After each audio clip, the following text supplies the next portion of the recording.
Eating chocolate. I had For months, a strange and unrelenting illness has been plaguing North Carolina minister Dwight Moore. In May 1989, his vital signs plummet. He got sick so fast he could have died at any moment. Mystified, doctors race to revive his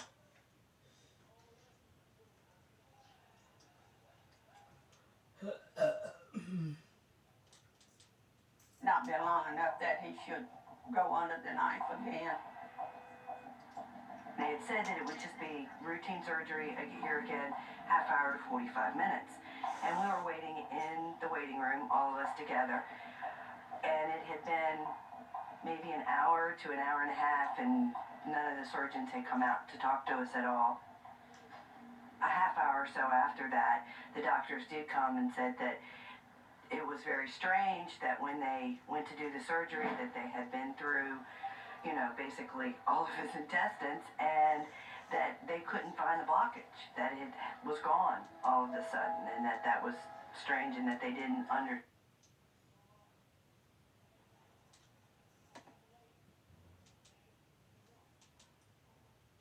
weak, and his stomach is distending at an alarming rate.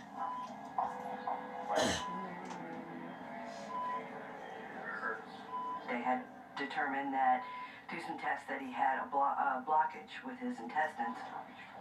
Doctors need to perform surgery immediately. The mass in Reverend Moore's bowel is the size of a fist. And actually, when you hear the word mass, it's frightening.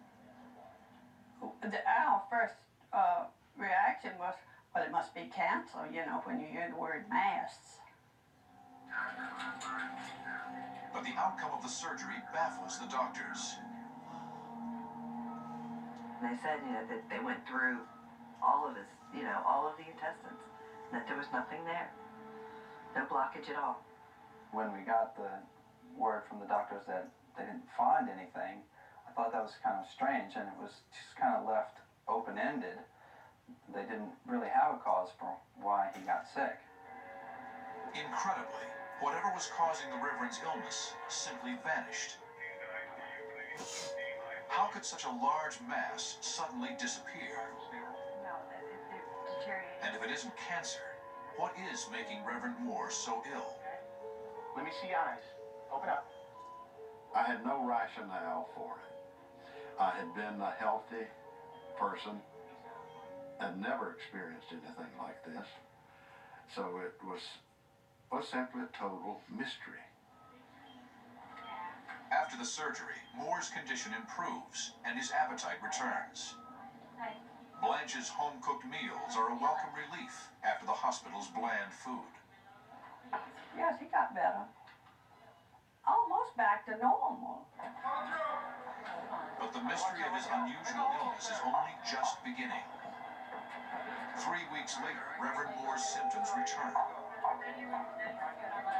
Another X-ray indicates a patchwork of tumors, again blocking the intestinal tract. He is rushed back to surgery.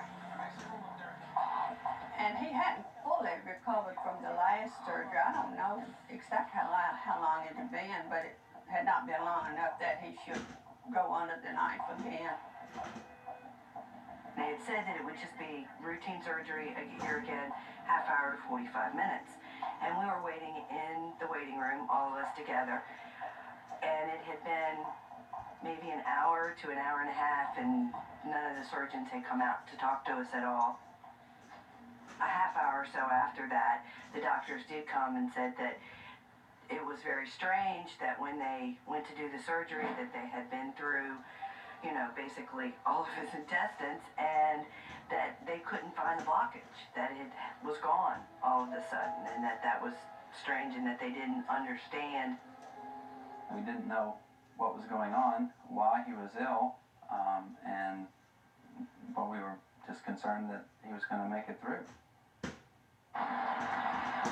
For the second time in less than a month, something was invading Reverend Moore's intestines. What could cause these debilitating symptoms only to suddenly disappear?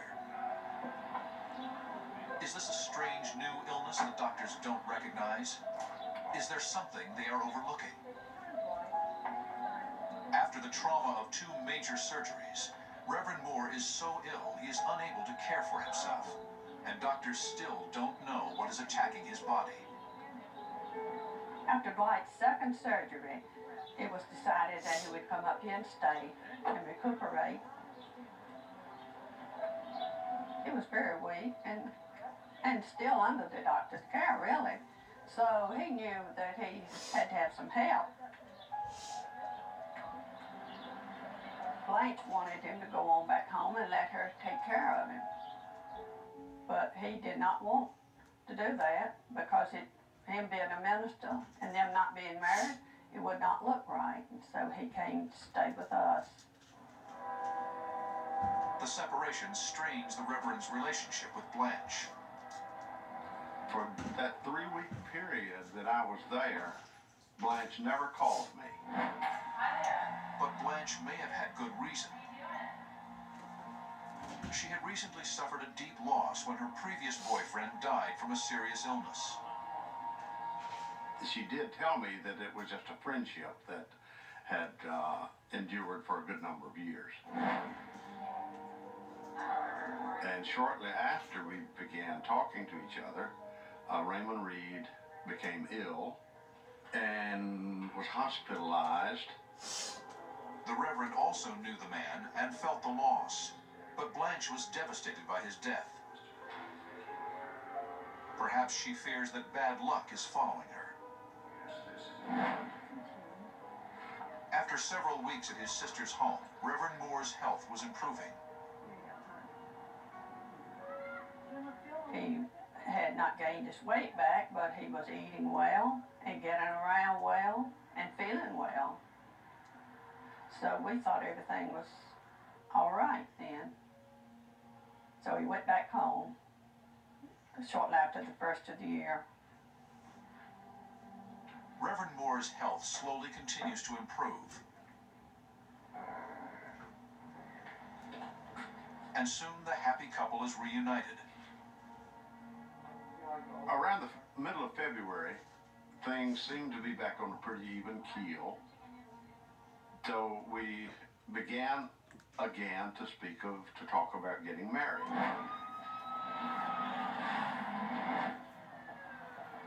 But everything is not all right. The mysterious symptoms return once again. 4 months later, Reverend Moore is rushed to North Carolina Memorial Hospital in Chapel Hill. I receive a telephone call from Blanche very late, and she says that he's quite ill and that I need to come to Chapel Hill Memorial Hospital and that I needed to come rather quickly. Dr. Jonathan Cerroti, a third-year resident in internal medicine, inherits the puzzling case. We went back and looked at the notes from Alamance County, and it was perplexing to us that he had been healthy up until the fall of that previous year.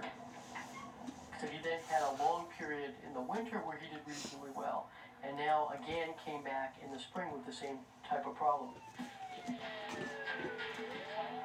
Is Reverend Moore's mysterious illness tied to the seasons? Or is something more sinister slowly killing him? For months, the case has mystified doctors. Now, one thing is clear. They must solve the mystery, and fast, or Reverend Moore may die.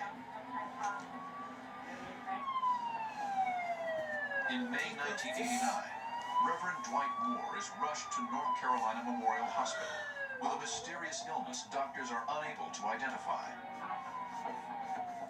I called a girlfriend of mine who's a nurse and had her call down to Chapel Hill Memorial, and she immediately called me back and said, "You need to leave now," that it was that bad. For the past 7 months, Moore has suffered a series of unexplained attacks. Mysterious and sudden bouts of nausea and vomiting have racked his body and threatened his life. As doctors search for the cause of the mysterious illness, His wife Blanche has remained faithfully by his side. The two had only been married for a month when the attacks resumed. He was sick but stable when he first arrived. At the time he was talking, he could walk, he could eat. When Dwight was in Chapel Hill, I had a lot of confidence in the doctors down there, and I felt like they was going to get to the bottom of what it was because he had always been so healthy.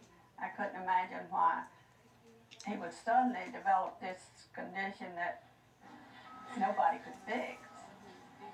Dr. George Sanders takes a full medical history.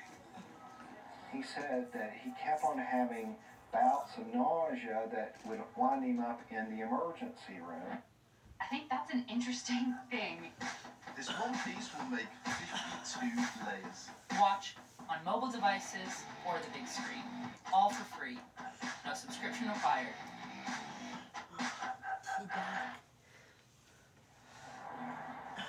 Moore explained that his condition had improved steadily throughout the winter.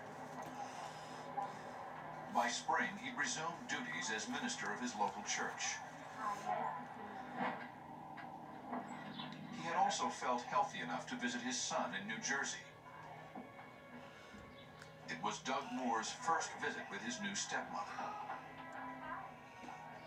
She was a very energetic, bubbly person. I thought she was going to be really good for Dad. He's always been kind of more sedate, low-key. I thought this is pretty interesting. They're kind of different personalities, so this would be good for Dad. Kind of, energize him some. But days later, the strange symptoms returned. We returned home. The next day, I began working in the yard, feeling great. Blanche. And within hours, I became, I think, as sick as I had ever been. It was a very brief period after eating lunch that I became sick.